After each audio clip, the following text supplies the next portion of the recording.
Everyone, I welcome you all in my YouTube channel arts of the classes. Computer instructor की series के अंदर आज हम लोग देखने वाले हैं प्रोसेस मैनेजमेंट के कॉन्सेप्ट। तो आपने अभी तक चैनल को सब्सक्राइब नहीं किया है तो प्लीज़ चैनल को सब्सक्राइब करें, बेल आइकन को प्रेस करें ताकि आने वाले वीडियोस के नोटिफिकेशंस आप लोगों को मिलते रहें। तो चलो स्टार्ट करते हैं आज का ये टॉपिक। बट सबसे पहले प्रोसेस मैनेजमेंट के अंदर हमारा वर्ड क्या है? प्रोसेस। प्रोसेस का मतलब क्या होता है? A program under the execution is called the process. कहने का मतलब क्या हुआ कि एक होता है हमारे पास में प्रोग्राम, ठीक है। यदि अपन बात करें प्रोग्राम की तो प्रोग्राम क्या होता है? सेट ऑफ इंस्ट्रक्शंस होते हैं। क्या होता है? सेट ऑफ इंस्ट्रक्शंस हमारा प्रोग्राम होता है और ये सेट ऑफ इंस्ट्रक्शंस हमारे पास में फिक्स होते हैं, लाइन ऑफ कोड होता है, ठीक है, जिसको हम लोग क्या बोलते हैं? प्रोग्राम बोलते हैं, ठीक है।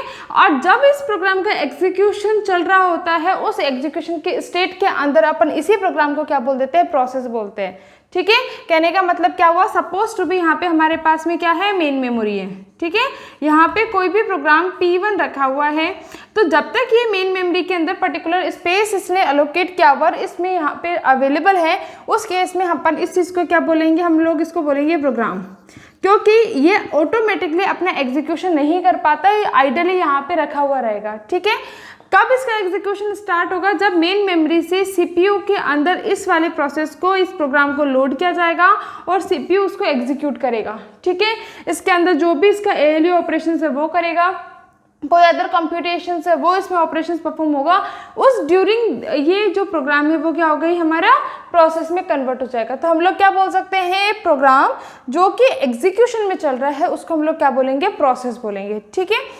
तो गाइस यहाँ पे हम लोग क्या बोल सकते हैं? प्रोग्राम हमारे पास में क्या हो गया? एक स्टैटिक एंटिटी हो गई, स्टैटिक एंटिटी हो गई जो कोई भी मूवमेंट यहाँ पे नहीं करती है, कोई भी ऑपरेशन ऑटोमेटिकली परफॉर्म नहीं करती है।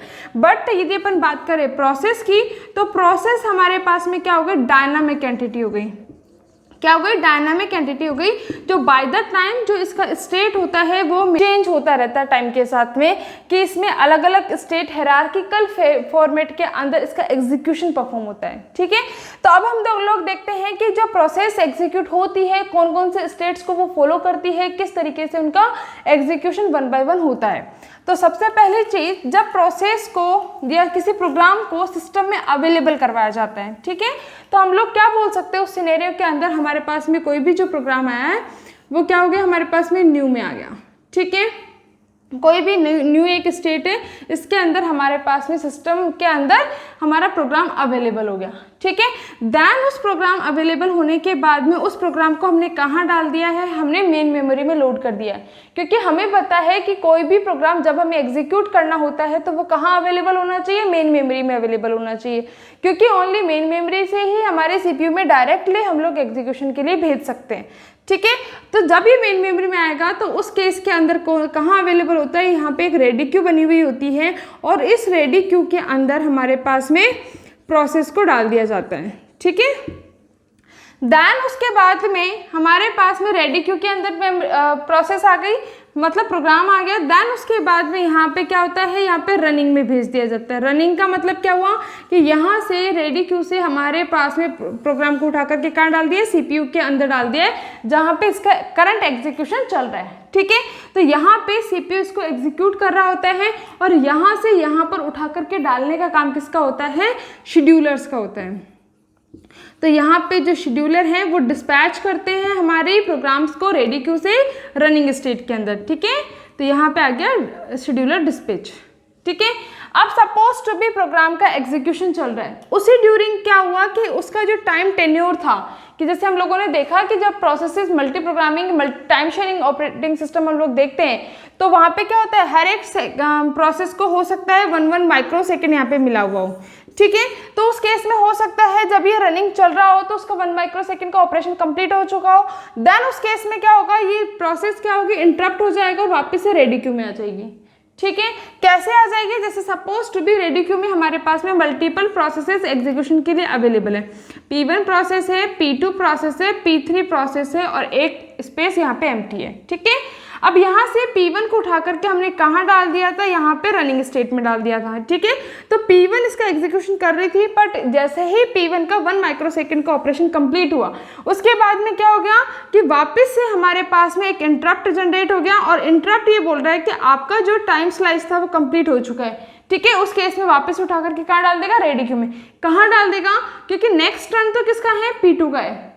इसका टर्न कब आएगा, जब जितनी भी प्रोसेसेस यहाँ पे अवेलेबल है सब एक बार एग्जीक्यूट हो चुकी होगी, देन अगेन P1 का नंबर आएगा। ठीक है, तो उस केस में यहाँ पे P1 पहले कैंसिल हो चुका था, तो अब नेक्स्ट टाइम पे P1 का आ जाएगा यहाँ पर।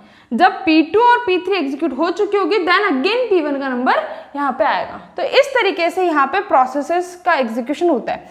अब जैसे सपोज टू भी यहाँ पे कोई रनिंग के अंदर चल रही है और यहाँ पे इसका एग्जीक्यूशन कंप्लीट हो गया, मतलब वो प्रोसेस कंप्लीट हो चुकी है, उस केस में क्या हो गया, यहाँ से हमने उस प्रोसेस को क्या कर दिया, टर्मिनेट कर दिया, मतलब वो कंप्लीटली फिनिश हो चुकी है, टर्मिनेट स्टेट हो गई। ठीक है, बट इस केस में ये भी तो हो सकता है कि इंटरप्ट ना हो करके इसको कोई इनपुट आउटपुट डिवाइसेस की रिक्वायरमेंट हो। तो इनपुट आउटपुट जब डिवाइसेस की रिक्वायरमेंट होता है तो ये रनिंग स्टेट से कौन से स्टेट के अंदर जाता है, वेटिंग स्टेट में जाता है। ठीक है, अब वेटिंग स्टेट में ही क्यों जाता है, directly input output devices allocate भी तो कर सकता था। तो गाइज यहाँ पे ये इसलिए नहीं जाता क्योंकि हो सकता है जिस डिवाइस की इसको रिक्वायरमेंट है उस डिवाइस के पास ऑलरेडी कोई प्रोसेस एग्जीक्यूट हो रही हो, ऐसा भी तो पॉसिबल है। उस सिनेरियो के अंदर जो भी प्रोसेस यहाँ पर जाएगी उसको वेट करना पड़ेगा जब तक कि वो पर्टिकुलर डिवाइस फ्री नहीं हो जाती। तो उस केस में वहाँ पे जो डिवाइस के अंदर जो क्यूज बनी हुई होती है जहाँ पे प्रोसेसेस जाके वेट करती है उसको हम लोग क्या बोलते हैं, वेटिंग क्यू बोलते हैं। और उस वेटिंग क्यू के अंदर हमारी प्रोसेसेस वेट कर रही होती है। ठीक है, तो यहाँ पे ये कब अक्कर होता है, जब कोई भी IO रिक्वेस्ट ही अराइज होती है, कोई भी जब IO रिक्वेस्ट करती है हमारे प्रोग्राम प्रोसेस के अंदर, तो उस केस में ये कहाँ जाती है, वेटिंग स्टेट में जाती है। देन उसके बाद में हो सकता है उसको डिवाइस का अलोकेशन मिल गया हो और देन उसको एग्जीक्यूट करेगा। देन जैसे ही उसका कंप्लीट हो जाएगा उसके बाद में ये क्या कर देगा, वापस से रेडी क्यू में ट्रांसफर कर देगा और ये बोलेगा कि IO कंप्लीट जो हो गया। तो यहाँ पे जैसे ही इनपुट आउटपुट की प्रोसेस कंप्लीट हो जाएगी उसके बाद में वहाँ कहाँ पहुँच जाएगा, वापस से रेडी क्यू में पहुँच जाएगा। क्योंकि जब तक CPU उसको टर्मिनेट नहीं करेगा तब तक वो ऐसे ही रोटेट होती रहेगी, किस तरीके से 1 बाय 1 एग्जीक्यूशन उसका चलता रहेगा। देन अगेन वो यहाँ पे रेडी क्यू में किसका वेट कर रही है, प्रोसेसर मतलब CPU का वेट कर रही है। उसका टर्न आएगा, देन रनिंग में जाएगी, उसने देखा हाँ इसके कंप्लीट हो चुके प्रोसेसेस, देन उसके बाद में यहाँ पे ये टर्मिनेट हो जाएगी। तो ये प्रॉपर एग्जीक्यूशन है आपके कोई भी प्रोसेस का। ठीक है, तो इसको इस पूरी डायग्राम को हम लोग क्या बोलते हैं, प्रोसेस स्टेट डायग्राम भी हम लोग इसको बोलते हैं। क्योंकि कई बार डायरेक्टली ये भी पूछ लिया जाता है ये डायग्राम बना करके कि ये कौन सा डायग्राम है जो कि आपके प्रोसेसेस की स्टेट को शो करता है। ठीक है, तो ये होता है हमारे पास में प्रोसेस स्टेट डायग्राम। नेक्स्ट हमारे पास में प्रोसेस कंट्रोल ब्लॉक, तो जिसको हम लोग क्या बोलते हैं, टास्क कंट्रोल ब्लॉक भी बोलते हैं। तो गाइस जैसा कि हम लोगों ने देखा कि प्रोसेस क्या होती है, प्रोग्राम जब एग्जीक्यूट हो रहा होता है तो हम उसको क्या बोलते हैं, प्रोसेस बोलते हैं। तो यहाँ पे एक चीज़ ध्यान रखने की बात है कि जब प्रोग्राम आपका मेन मेमोरी में अवेलेबल होता है तो ओनली वो पर्टिकुलर जो लाइन ऑफ कोड होता है वही हमारा क्या होता है, प्रोग्राम होता है। ठीक है, बट जब ये CPU के अंदर एग्जीक्यूट कर रहा होता है तो उसके अंदर मल्टीपल कंपोनेंट्स होते हैं, ओनली ये सिंगल लाइन ऑफ कोड ही नहीं होता, उसके अलावा यहाँ पे बहुत सारे रजिस्टर्स हैं। तो उन रजिस्टर्स की वैल्यूज़ यहाँ पे अवेलेबल होती है, आपके ALU की वैल्यूज़ क्या है, टॉप ऑफ द स्टैक की वैल्यू क्या है और करंटली क्या इसकी स्टेटस चल रही है, कौन से स्टेट के अंदर प्रोग्राम एग्जीक्यूट हो रहा है। तो वो सारी चीज़ें भी आपके प्रोसेस का जो रिप्रेजेंटेशन है उसके अंदर इंक्लूड होते हैं। ठीक है, तो प्रोसेस को ऑपरेटिंग सिस्टम ने रिप्रेजेंट करने के लिए जो ब्लॉक यूज़ किया है वो कौन सा यूज़ किया है, प्रोसेस कंट्रोल ब्लॉक का यूज़ किया है, जिसके अंदर ये सारे कंपोनेंट्स आपकी प्रोसेसेस के अंदर अवेलेबल होते हैं। ठीक है, अब यहाँ पे 1 बाय 1 देखते हैं। यहाँ पे है पहला है हमारे पास में प्रोसेस नंबर, जो ये रिप्रेजेंट करता है कि आपकी जो प्रोसेस एग्जीक्यूट हो रही है उसका पर्टिकुलरली नंबर क्या है, कौन सी नंबर की प्रोसेस आपके एग्जीक्यूट हो रही है। ठीक है, जैसे हम बात करते हैं P1, P2, P3, P5, तो यहाँ पे बहुत सारी प्रोसेसेस है, तो हमें ये तो स्पेसिफाई करना पड़ेगा ना पर्टिकुलरली कौन सी नंबर की प्रोसेस करंटली एग्जीक्यूट हो रही है। ठीक है, नेक्स्ट हमारे पास में प्रोसेस की स्टेट, तो प्रोसेस के स्टेट के अंदर ये स्पेसिफाई करता है कि कौन से स्टेट में आपके करंट जो प्रोसेस जो अभी एग्जीक्यूट हो रही है वो है। जैसे कि यहाँ पे हो सकता है कि वो न्यू स्टेट हो, अभी तक एग्जीक्यूशन स्टार्ट ही नहीं हुआ हो सकता है वो रनिंग स्टेट में हो, ठीक है। हो सकता है वो आपके रेडी स्टेट के अंदर हो। रेडी स्टेट का मतलब क्या हुआ, वो आपके सीपीयू के लिए वेट कर रही हो, या फिर हो सकता है वो वेटिंग स्टेट में हो। वेटिंग इन द सेंस कि वो कोई ना कोई आईओ डिवाइसेस के लिए वेट कर रही है, और या फिर वो प्रोसेस कंप्लीट हो चुकी हो। ठीक है, तो उस केस में आपकी जो प्रोसेस स्टेट ब्लॉक है वो स्पेसिफाई करता है कि आपकी जो करंट प्रोसेस एग्जीक्यूट हो रही है वो कौन से स्टेट के अंदर अवेलेबल है। ठीक है, नेक्स्ट है हमारे पास में प्रोग्राम काउंटर, जिसको हम लोग पीसीबी बोलते हैं। क्या बोलते हैं, पीसी बोलते हैं। ये क्या चीज को ध्यान रखता है कि सपोज टू बी कोई भी प्रोग्राम है, तो यहाँ पे बहुत सारी लाइंस होती हैं। ठीक है, यदि हमने प्रोग्राम का एग्जीक्यूशन स्टार्ट किया स्टार्टिंग से, ठीक है, अब जैसे ही हमने प्रोग्राम का एग्जीक्यूशन स्टार्ट किया, सपोज टू बी बीच में कहीं पे इंटरप्ट आया है। ठीक है, तो जब ये इंटरप्ट को सॉल्व करने जाएगा तो मतलब ये इस प्रोग्राम के एग्जीक्यूशन को रोकना पड़ेगा। जब वापस से इस प्रोग्राम को एग्जीक्यूट करना स्टार्ट करेगा तो हमें ये पता होना चाहिए कि कितना एग्जीक्यूशन हो चुका था, उसके बाद का ही तो काम करोगे। जैसे सपोज टू बी कुछ आप लिख रहे हो, ठीक है, लिखते लिखते आपको कुछ अदर काम आ जाता है, तो आप अपने काम को वहीं स्टॉप करते हो, आप कुछ और काम करके आते हो। ठीक है, वापस आके आप उसी लाइन से लिखना स्टार्ट करते हो। ऐसा थोड़ा है कि वापस आप पूरे को वापस से स्टार्ट करते हो। तो यहाँ पे भी उस चीज को मेंटेन करने के लिए हमारे पास में क्या होता है, number of line of code हो गया।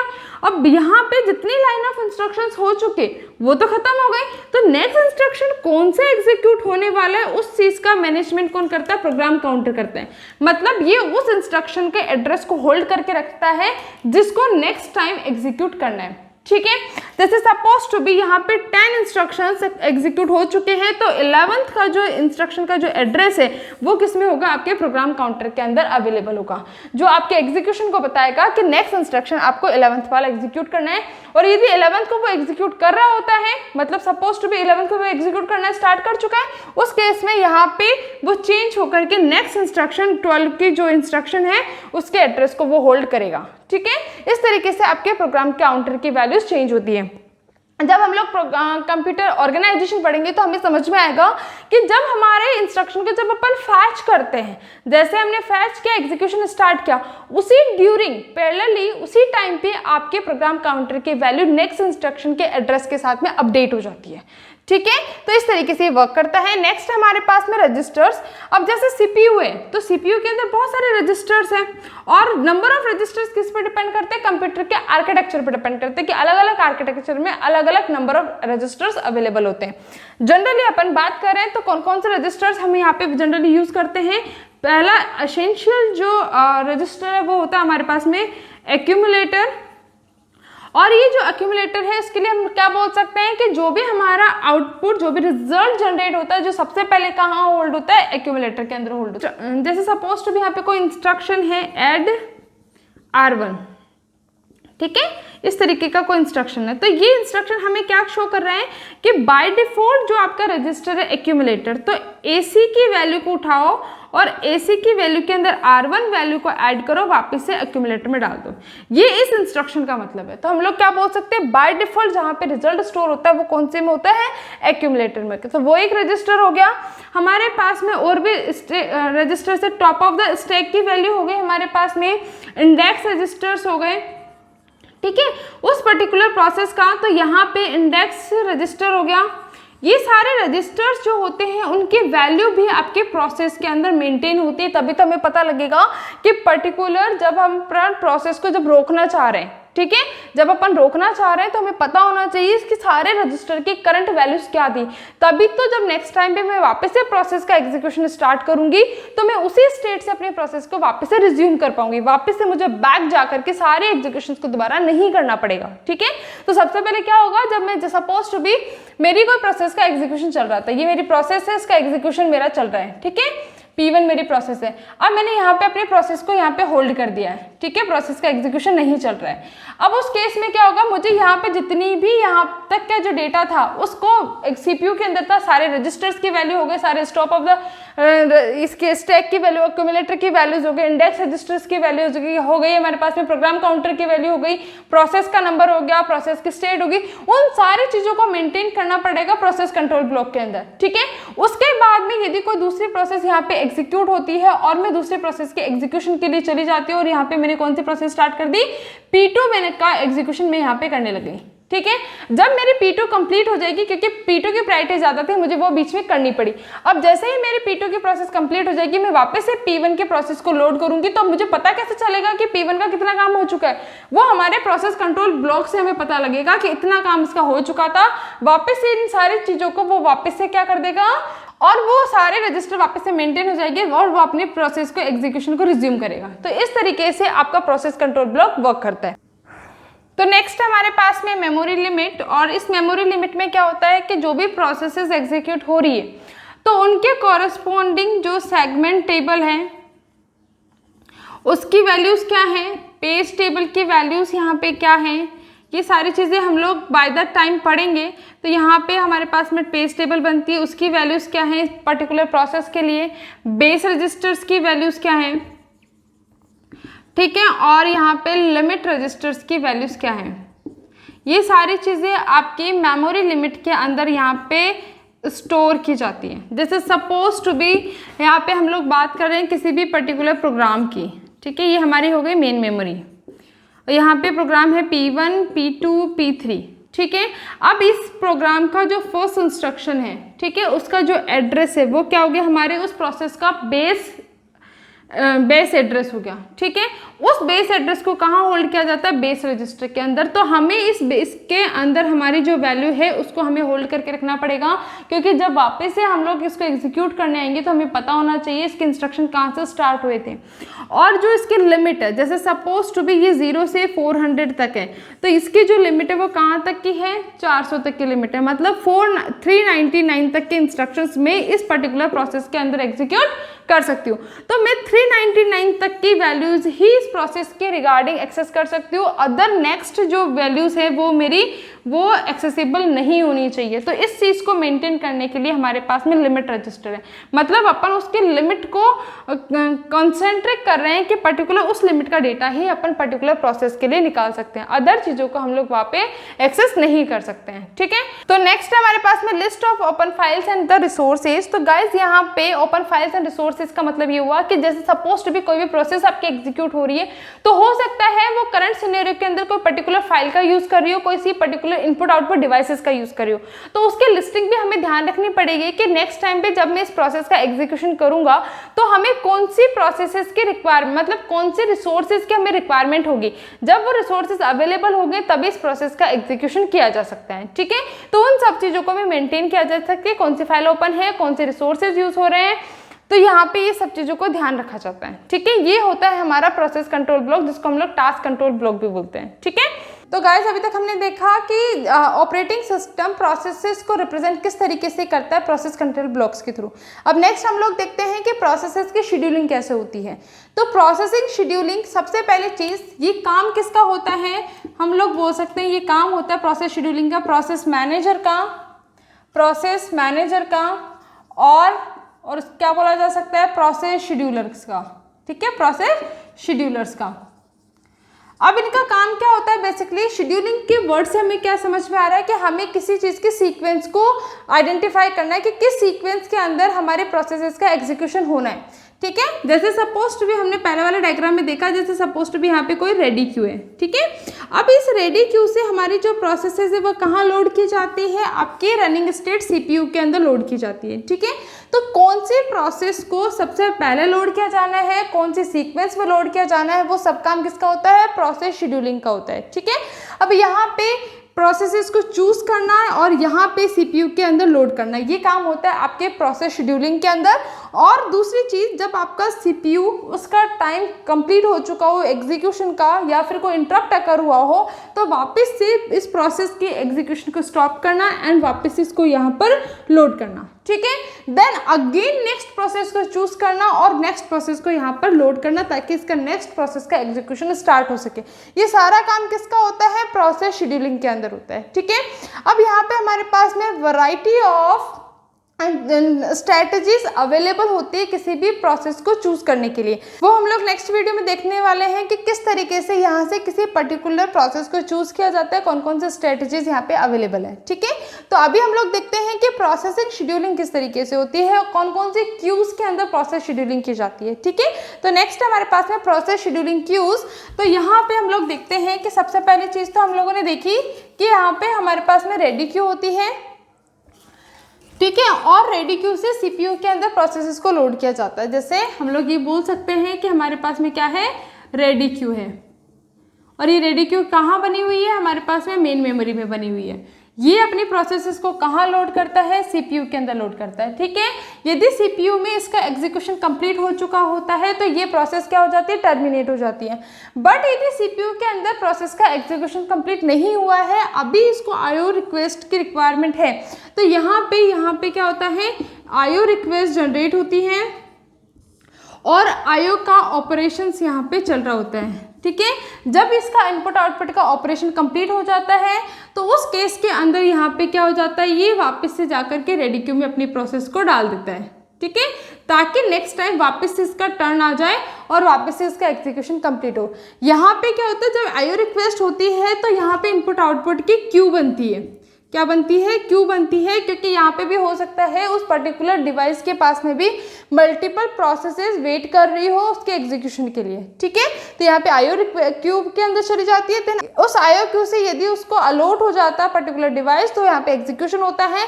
जैसे ही डिवाइस का एग्जीक्यूशन कंप्लीट हो जाता है उसको कहाँ लोड कर दिया जाता है, रेडी क्यू में लोड कर दिया जाता है नेक्स्ट टर्न के लिए। ठीक है, अब दूसरा केस, यदि हमारे पास में सीपीयू के अंदर इनपुट आउटपुट नहीं हुआ है बट टाइम स्लाइस ओवर हो चुका है। क्या ओवर हो चुका है, टाइम स्लाइस ओवर हो चुका है, टाइम स्लाइस हो चुका है। तो उस केस में भी ये यहाँ से प्रोसेसेस को उठा करके क्या डाल देता है, वापस से रेडी क्यू के अंदर डाल देता है। ठीक है, क्योंकि यहाँ पे हमारा टेन्योर फिक्स होता है कि कितने टाइम तक आपकी सीपीयू का एग्जीक्यूशन चलेगा। देन अगेन नेक्स्ट टर्न के लिए वो वेट करेगा क्योंकि उस ड्यूरिंग नेक्स्ट प्रोसेस का एग्जीक्यूशन किया जाना है। ठीक है, तो इस तरीके से यहाँ पे टाइम स्लाइसिंग के अंदर भी अपनी प्रोसेसेस सीपीयू से वापस से स्टॉप होकर के रेडी क्यू में अवेलेबल हो जाती है। नेक्स्ट आपके पास में यदि यहाँ पे इनपुट आउटपुट भी नहीं हुआ है, टाइम स्लाइस पे अकर नहीं हुआ है, बट यहाँ पे किसी मेन प्रोसेस के अंदर कोई नई छोटी चाइल्ड प्रोसेस आ गई है और उस चाइल्ड प्रोसेस के बनाने को हम लोग क्या बोलते हैं, फोर्क चाइल्ड। ठीक है, कोई चाइल्ड प्रोसेस यहाँ पे अवेलेबल हो गई है और ये चाइल्ड प्रोसेस का एग्जीक्यूशन हो रहा है। तो यहाँ पे क्या हो रहा है, चाइल्ड एग्जीक्यूट हो रहे हैं और जब तक इसका एग्जीक्यूशन चलेगा तब तक वो यहीं पे वेट करती रहेगी प्रोसेस, और जब ये कंप्लीट हो जाएगा देन ये बाद में अपनी मेन प्रोसेस को स्टार्ट करेगा। कहने का मतलब क्या हुआ कि कई बार होता है ना, हमारे पास में कोई भी प्रोग्राम होता है, लाइन ऑफ प्रोग्राम, तो उसके अंदर हमने कोई फंक्शन कॉल किया है, सपोज टू भी यहाँ पे कोई फंक्शन हमने कॉल किया है, तो उस केस में क्या होता है, प्रोग्राम का एग्जीक्यूशन ऐसे चल रहा होता है, फंक्शन हमने कॉल किया तो फंक्शन हो सकता है किसी और क्लास के अंदर अवेलेबल हो, तो वहाँ पे हमारा इंस्ट्रक्शन क्या होता है, यहाँ से उठ करके हमारा कंट्रोल यहाँ पहुँच जाता है और जैसे ही फंक्शन का कंप्लीट एग्जीक्यूशन होता है तब तक ये वेट कर रहा होता है। ठीक है, जब ये फंक्शन का एग्जीक्यूशन कंप्लीट हो जाता है देन उसके बाद में जो लाइन ऑफ कोड होगा उसको वापस से रिज्यूम करता है। तो वही चीज़ होगा यहाँ पर कि यहाँ पे फोर्क चाइल्ड का मतलब ये छोटी प्रोसेस यहाँ पे स्टेट हो गई है तो यहाँ पे उसके एग्जीक्यूट के लिए वेट करेगी, देन जैसे कंप्लीट हो जाएगा वो उसको वहाँ पे डाल देगी, रेडी क्यू में नेक्स्ट टर्न के लिए डाल देगा। ठीक है, नेक्स्ट हमारे पास में अनदर कोई तरीका है जिसके अंदर हमारा सीपीयू एग्जीक्यूशन को स्टॉप करता है। यदि यहाँ पे कोई फोर्सफुली इंटरप्ट आ जाता है कि आपको पर्टिकुलर प्रोसेस को स्टॉप करना है, ठीक है, तो उस केस के अंदर भी सीपीयू अपनी करंट एग्जीक्यूशन को स्टॉप करेगा। तो यहाँ पे हो सकता है वेट फॉर इंटरप्ट, देन उसके बाद में वो वाला जो इंटरप्ट है उसका एग्जीक्यूशन उसको करना पड़ेगा और जब उसका एग्जीक्यूशन कंप्लीट हो जाएगा देन उसके बाद में वो वापस से कहाँ डाल देगा, रेडी क्यू के अंदर अवेलेबल करवा देगा। तो ठीक है, तो इस तरीके से आपका एग्जीक्यूशन चलता है किसी पर्टिकुलर प्रोसेस के लिए। ठीक है, तो पहले रेडी क्यू में आती है, रेडी क्यू से उसका एग्जीक्यूशन होता है, हो सकता है उसका कंप्लीट हो चुका हो, यदि वो कंप्लीट हो चुका है तो वो बाहर निकल जाता है और यदि वो वेट करेगा किसी भी चीज़ के लिए, जैसे आईओ के लिए यदि वेट करेगा तो आईओ के थ्रू जाएगा, उसमें क्यूज के थ्रू जाएगा। यदि वो टाइम स्लाइस यदि उसका ओवर हो चुका है तो टाइम स्लाइस के लिए वो वेट करेगा, देन अगेन उसका शेड्यूल कर दिया जाएगा रेडी क्यू के अंदर। जैसे सपोज टू बी यहाँ पे आपके पास में 3 प्रोसेसेस है, P1, P2 एंड P3। ठीक है, यहाँ पे सीपीयू इसका एग्जीक्यूट कर रहा है बट सीपीयू ने 1 माइक्रो सेकेंड यूज़ किया, ठीक है। बट वो प्रोसेस P1 थी वो कितने की थी, 3 माइक्रोसेकेंड उसको रिक्वायर्ड था। तो 1 माइक्रोसेकेंड इसने क्या, उसका टाइम स्लाइस ओवर हो चुका, उसने वापस से यहाँ पे डाल दिया, अगेन उसने शेड्यूल कर दिया और P3 के बाद में इसने यहाँ पे शेड्यूलिंग हो जाएगी P1 की। यहाँ से वो एम्प्टी हो चुका है, यहाँ से हट चुका है और यहाँ पे कहाँ पे आ गया, P1 में। और अब इसको कितने की रिक्वायरमेंट है, 2 माइक्रोसेकेंड्स की अब इसी रिक्वायरमेंट बची हुई है। तो ये जब तक ये P2 और P3 कंप्लीट नहीं हो जाता, अगेन P1 का नंबर नहीं आता। तो इस तरीके से आपका एग्जीक्यूशन चलता रहता है। इसी तरीके से चाइल्ड के केस में वो चाइल्ड की प्रोसेस का वेट करेगा और यदि कोई इंटरप्ट हो जाता है तो उस इंटरप्ट के लिए वो वेट करेगा, उस इंटरप्ट को हैंडल करेगा। अब इंटरप्ट को हैंडल कौन करता है, आपका ऑपरेटिंग सिस्टम के पास में इंटरप्ट सर्विस रूटीन्स होते हैं, उसके थ्रू आपका इंटरप्ट को हैंडल किया जाता है, ठीक है। पर्टिकुलर लाइन ऑफ कोड होता है इंटरप्ट सर्विस रूटीन के अंदर, उसको एग्जीक्यूट किया जाता है और यूजर को शो किया जाता है कि पर्टिकुलर एरर अकर हो चुकी है, ठीक है। इस तरीके से करने के बाद में वापस से रेडी क्यू में डाल देता है ताकि उसके एग्जीक्यूशन कंप्लीट हो जाए और उसको बाहर निकाल दिया जाए, ठीक है। तो ये बेसिक स्ट्रक्चर है आपका क्यूज का, और इस पूरे डायग्राम को हम लोग क्या बोलेंगे, क्यूइंग डायग्राम। तो गाइस ये भी बहुत इंपॉर्टेंट है कि आपको पता होना चाहिए कि पर्टिकुलर डायग्राम कौन सा है। ये डायग्राम हमारे पास में क्यूइंग डायग्राम, ठीक है। तो गाइस नेक्स्ट हम लोग देखने वाले हैं कि जो ये रेडी क्यू है वहां से लेकर के सीपीयू में लोड करने का काम किसका है, रेडी क्यू में प्रोसेसेस को लोड किसने किया और किस तरीके से यहाँ पे इंटरप्ट्स की हैंडल होती है। तो उन सब चीज़ों के लिए आपको वैरायटी ऑफ शेड्यूलर्स आपके पास में अवेलेबल है। तो गाइस हम लोग देख रहे हैं यहाँ पे शेड्यूलर्स, तो यहाँ पे 3 तरीके के शेड्यूलर्स हमारे पास में अवेलेबल है। पहला है हमारे पास में लॉन्ग टर्म शेड्यूलर, दूसरा सेकंड है हमारे पास में medium term scheduler and third हमारे पास में शॉर्ट टर्म शेड्यूलर्स, ठीक है। लॉन्ग टर्म शेड्यूलर्स जो है वो यहाँ पे हमारे वर्ड से हमें क्या समझ में आ रहा है कि आपके शेड्यूलिंग के अंदर, मतलब आपके प्रोसेसेस के अंदर चूज करने के अंदर, उनको लोड करने के अंदर वो टाइम लेता है। तो उसके वर्ड से हमें समझ में आता है लॉन्ग टर्म शेड्यूलर। अब वो टाइम क्यों लेता है, क्योंकि ये हमारा जो सेकेंडरी मेमोरी है जहाँ पे नंबर ऑफ प्रोसेसेस बहुत ज़्यादा हैं और इन प्रोसेसेस की साइज भी ज़्यादा है, वहाँ से अपनी प्रोसेसेस को उठा करके कहाँ डालता है, मेन मेमोरी के रेडी क्यू में डालता है, ठीक है। इसीलिए ये हमारा टाइम कंज्यूमिंग शेड्यूलर है और इसी चीज़ को हम लोग यहाँ पे यूज़ करते हैं, यहाँ पे हम लोग यूज़ कर रहे हैं क्योंकि ये रेडी क्यू कहाँ पे बनी हुई है, मेन मेमोरी के अंदर बनी हुई है, ठीक है। यहाँ पे जो प्रोग्राम डाले हुए हैं वो कहाँ से डाले हुए हैं, ये हमारे सेकेंडरी मेमोरी से डाले हुए हैं और ये डालने का काम किसका है, लॉन्ग टर्म शेड्यूलर का यहाँ पर है। LTS मैंने यहाँ पे लिखा है लॉन्ग टर्म शेड्यूलर को, ठीक है। तो ये काम हो गया आपके लॉन्ग टर्म शेड्यूलर। अब यहाँ पे एक और इम्पॉर्टेंट चीज़ कि जब ये लॉन्ग टर्म शेड्यूलर की बात की जाती है तो यहाँ पे आपके नंबर ऑफ प्रोग्राम जो कि आपके सिस्टम में अवेलेबल होने वाले हैं, क्यों आपके मेन मेमोरी में अवेलेबल होने वाले हैं, जिनका एग्जीक्यूशन आप पैरेलली करने वाले हो मल्टी प्रोग्रामिंग के केस के अंदर, तो उस सिनेरियो के अंदर उस प्रोग्राम की जो नंबर ऑफ प्रोग्राम्स है उनकी डिग्री को भी मेंटेन कौन करता है, आपका लॉन्ग टर्म शेड्यूलर उस चीज़ को मेंटेन करता है, ठीक है। तो कई बार पूछ लिया जाता है कि आपकी मल्टी प्रोग्रामिंग की डिग्री को मेंटेन करने का काम कौन से शेड्यूलर का होता है, तो उस केस में आंसर हो जाएगा लॉन्ग टर्म शेड्यूलर का यहाँ पे काम होता है, ठीक है। अब यहाँ पे लॉन्ग टर्म जो शेड्यूलर होता है वो उसको कितना टाइम लगता है, उसको मिनट्स तक का टाइम लग सकता है, क्योंकि मिनट्स कंप्यूटर के वर्ड्स के अंदर बहुत बड़ी यूनिट है और उतना टाइम आपके लॉन्ग टर्म शेड्यूलर्स को लग सकता है किसी भी पर्टिकुलर प्रोसेस को चूज करने के अंदर, ठीक है। और उसको फ्रिक्वेंटली यूज नहीं किया जाता। क्यों नहीं किया जाता, क्योंकि वो थोड़ा टाइम कंज्यूमिंग है, ठीक है। तो वो फ्रिक्वेंटली यूज नहीं होता। कब यूज होता है, जैसे सपोज टू बी यहाँ पे कुछ प्रोसेसेस चल रही है, ठीक है, P1, P2 और P3 3 मल्टी प्रोग्रामिंग प्रोसेसेस चल रही है और P1 ने अपना काम कंप्लीट कर दिया, देन आपका लॉन्ग टर्म शेड्यूलर यहाँ पे कॉल किया जाता है और नेक्स्ट प्रोसेस जो भी P4, P5 जो भी अवेलेबल है उसको यहाँ पर पे लोड किया जाता है ताकि उसका एग्जीक्यूशन भी यहाँ पे स्टार्ट हो पाए, ठीक है। तो कब यूज़ किया जाता है, जब कोई भी पर्टिकुलर प्रोसेस जो एग्जीक्यूट हो रही है वो कंप्लीट फिनिश होती है, तभी आपका लॉन्ग टर्म शेड्यूलर को कॉल किया जाता है। अब आपकी प्रोसेसेस कहाँ पे अवेलेबल हो गई है, मेन मेमोरी के अंदर अवेलेबल हो गई है। अब मेन मेमोरी से पर्टिकुलर प्रोसेस को चूज करके आपकी सीपीयू में लोड करने का काम कौन से शेड्यूलर का होता है, शॉर्ट टर्म शेड्यूलर का होता है, ठीक है। अब इसके वर्ड से क्या समझ में आता है, इसको फ्रिक्वेंटली यूज किया जाता है कि जैसे सपोज टू बी 1 माइक्रोसेकंड के आपकी प्रोसेसेस को टाइम दी हुई है, तो हर माइक्रोसेकंड के बाद में आपका scheduler short term scheduler work कर रहा है और नेक्स्ट प्रोसेस को यहाँ से उठा करके सीपीयू के अंदर लोड कर रहा है, ठीक है। और या फिर हम लोग ये भी बोल सकते हैं कि जब ये 1 माइक्रोसेकंड को चेंज कर रहा है तो उस केस में ये अपनी जो इसकी स्टेट है प्रोसेस की उसको भी तो मैनेज कर रहा है, क्योंकि उसका जो प्रोसेस कंट्रोल ब्लॉक है उसको स्टोर करके वापस से रेडी क्यू में अवेलेबल करवा रहा है, तो वो काम भी किसका है, शॉर्ट टर्म शेड्यूलर का। तो शॉर्ट टर्म शेड्यूलर के लिए हम लोग बोल सकते हैं कि ये हमारा सीपीयू शेड्यूलर भी है। क्या बोल सकते हैं हम लोग, सीपीयू शेड्यूलर भी हम लोग इसको बोल सकते हैं।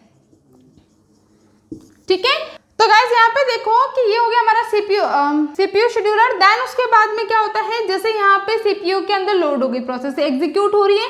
अब हो सकता है सीपीयू के एग्जीक्यूशन में इनपुट आउटपुट की रिक्वायरमेंट हो, तो उस केस में हमारा यहाँ पे जो नीचे वाला डायग्राम है वो कौन सा है, क्यूइंग डायग्राम है। इसके अंदर जितनी भी आपके जो वेटिंग प्रोसेसेस थे, focus child and waiting A Q and interrupt handling, वो सारी की सारी चीजें नीचे की तरफ हैंडल की हुई है। ठीक है, तो नीचे वाला जो पूरा डायग्राम है वो क्या है, हमारे पास में क्यूइंग डायग्राम है। ठीक है, तो और भी आप बनाना चाहो नीचे बना सकते हो, बट इतना इनफ होता है शो करने के लिए कि किस तरीके से आपकी क्यूइंग डायग्राम, किस तरीके से प्रोसेसेस एग्जीक्यूट होती है। ठीक है, तो नेक्स्ट है हमारे पास में मीडियम टर्म शेड्यूलर। तो ये जो मीडियम टर्म शेड्यूलर है वो कब यूज किया गया, जब टाइम शेयरिंग ऑपरेटिंग सिस्टम का यूज किया जाने लगा। उस केस के अंदर हमारे पास में अवेलेबिलिटी हुई थी मीडियम टर्म शेड्यूलर की। क्यों हुई थी, क्योंकि टाइम शेयरिंग क्या बोलता है, टाइम शेयरिंग बोलता है कि आपके पास में मल्टीपल प्रोग्राम्स है और आपने उन सबको टाइम दिया हुआ है, P1, P2, P3, P4, P5, और ये सारे 1 by 1 इस सीक्वेंस के अंदर वर्क कर रहे होते हैं। ठीक है, P1 हो गया, ये P2 प्रोसेस हो गई, P3 प्रोसेस हो गई, P4 हो गई, P5 हो गई। ठीक है, तो ये आपस में स्विचिंग करते जा रहे हैं, इस तरीके से इनका एग्जीक्यूशन चल रहा है। बट यहाँ पे देखा जाए तो हो क्या रहा है कि हो सकता है कुछ ऐसा सिनेरियो हो कि उनको बहुत कम सीपीयू के टाइम की रिक्वायरमेंट हो, ठीक है, और ज़्यादा आईओ की रिक्वायरमेंट हो या अदर डिवाइसेस की रिक्वायरमेंट हो। तो उस केस में क्या होगा, P1 एग्जीक्यूट होगा, फिर उसका कंप्लीट ही नहीं होगा, उससे पहले P2 उसका एग्जीक्यूट करना स्टार्ट कर देगा, उसको स्टॉप कर देगा, उसकी स्विचिंग हो जाएगी, वापस से P2 हो गया, फिर उसका थोड़ा सा भी काम नहीं हुआ कि P3 में एग्जीक्यूट किया, उसका थोड़ा काम नहीं हुआ P4 में, मतलब वो क्या है, पूरा टाइम स्विचिंग में ही चलाते जा रहे हैं, उनका पर्टिकुलर एग्जीक्यूशन कंप्लीट ही नहीं हो पा रहा है। उस केस में क्या किया जा सकता है कि आपके कुछ प्रोसेसेस को होल्ड कर दो, इनको स्टॉप कर दो एग्जीक्यूशन के लिए, ताकि जो रिमेनिंग प्रोसेसेस हैं उनका पहले एग्जीक्यूशन कंप्लीट हो जाए, देन वापस इन दोनों प्रोसेसेस को रिज्यूम किया जा सके, ताकि आपकी जो मल्टी प्रोग्रामिंग के अंदर जो आपकी प्रोग्रामिंग की डिग्री है उसको कंट्रोल किया जा सके। क्योंकि कई बार क्या होता है कि ज़्यादा प्रोग्राम्स तो डाल दिए, ठीक है, आपको लग रहा है कि बहुत सारे प्रोग्राम्स एक साथ एग्जीक्यूट हो रहे हैं, बट कोई भी काम कंप्लीट ही नहीं हो पा रहा है, क्योंकि उनका स्विचिंग में कंटेक्स्ट स्विचिंग जो करता जा रहा है, प्रोसेस कंट्रोल ब्लॉक में डेटा डाल रहा है, रेडी क्यू में डाल रहा है, वहाँ से लोड कर रहा है सीपीयू के अंदर, उसी में सारा टाइम चल रहा है। तो उन सब चीज़ों को मेंटेन करने के लिए हम लोग क्या कर सकते हैं कि कुछ प्रोसेसेस को आप स्वैप आउट कर दो, आपकी क्यू से हटा दो कुछ टाइम के लिए। जब रिमेनिंग प्रोसेसेस कंप्लीट हो जाए देन अगेन उन जो प्रोसेसेस बची हुई है उनको वापस से रेडी क्यू में लोड कर दो एग्जीक्यूशन के लिए। तो ये काम होता है आपके मीडियम टर्म शेड्यूलर का। तो ये जो वर्किंग है आपकी, ये वर्किंग है आपके मीडियम टर्म शेड्यूलर की। तो ये है आपके शेड्यूलर्स। तो गाइज आज के लिए इतना ही। नेक्स्ट वीडियो में हम लोग देखने वाले हैं कि किस तरीके से रेडी क्यू से हम लोग अपनी प्रोसेसेस को उठा करके पिक करके सीपीयू के अंदर लोड करते हैं, कौन कौन सी स्ट्रैटेजीज यहाँ पे फॉलो होती है। तो यदि आप लोगों को वीडियोस अच्छे लगे हों तो please like share and subscribe करें, बेल आइकन को प्रेस करें ताकि आने वाले वीडियोज़ के नोटिफिकेशन आप लोगों को मिलते रहें। Thank you.